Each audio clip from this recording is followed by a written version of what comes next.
Hey, what's up, podcast peeps? Glad to have you here. It's a little after 11 o'clock Central Time in the PM as I'm recording this, so um, I tell you every day, subscribe to this podcast, rate us, and my promise is that I'll publish something every day, be it something about sports, something about media or radio, a random musing about life, just something that I find interesting or something going on that I want to talk about. And truthfully, today I'm bumming a little bit, man. If you listen to my radio show over the years, you've definitely heard me talk about Turkey, my wife's dog, Turkey, the little Maltese, and we had to put Turkey down today. She was 17 years old. Turkey actually has been around longer than I have. Erica and I have been together for 9 years, but Erica got Turkey when she was 21 years old, so. She's had her for the last 17 years, and she's been through an awful lot, through graduating college, graduating from graduate school, major life events like, getting married, and of course having Drew. And when we went to Houston with Drew, when Drew was sick, Turkey came with us and was really a great companion for Erica. She slept next to Erica every night in the bed, and it was funny when we got married. I was totally opposed to the idea of having a dog in the bed. And Turkey had been sleeping in the bed with Erica for, 8 years when we got married. So that wasn't about to change. And I learned pick your battles. So, Turkey stayed in the bed. And so this will be the first night in 17 years that Erica hasn't had Turkey in the bed with her. But anyway, I know people.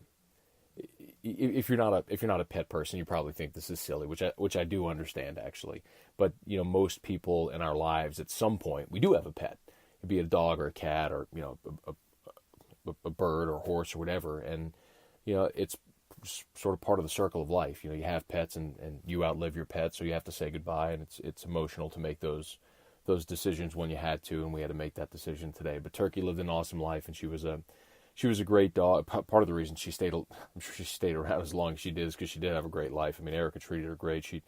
They go by those dingo goofballs, the dingo goofballs with the little red kind of treat stuff inside of the hide, the raw hide. Man, my bank account would probably have a big boost just from not buying dingo balls so much anymore, because Turkey would just eat the red in them, like the red treat part. She wouldn't eat the raw hide of it. She would just go get the red part and then leave the rest of the dingo ball there. Man, if you go dig under our couch or between couch cushions or under the bed, I guarantee you there's dingo balls all over, just because she would push them and hide them everywhere. But I've mentioned it before, but when Erica and I got married, I had two dogs as well, and both have died. And I mentioned it on air whenever both Valley and Maggie had two boxers when they died. But when I was new in radio, I was working with Ed Buggs, and Ed had a Doberman, and he had to put his Doberman down.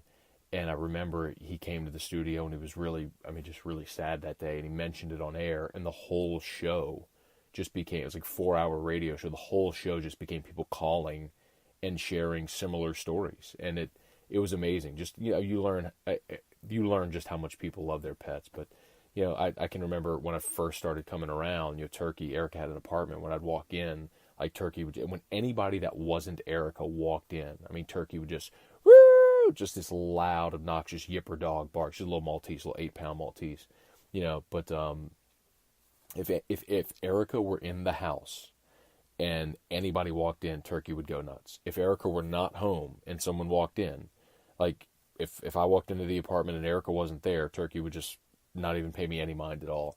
She was just so fiercely loyal to her mama, and for Erica that was that was her baby girl. And watching someone you love,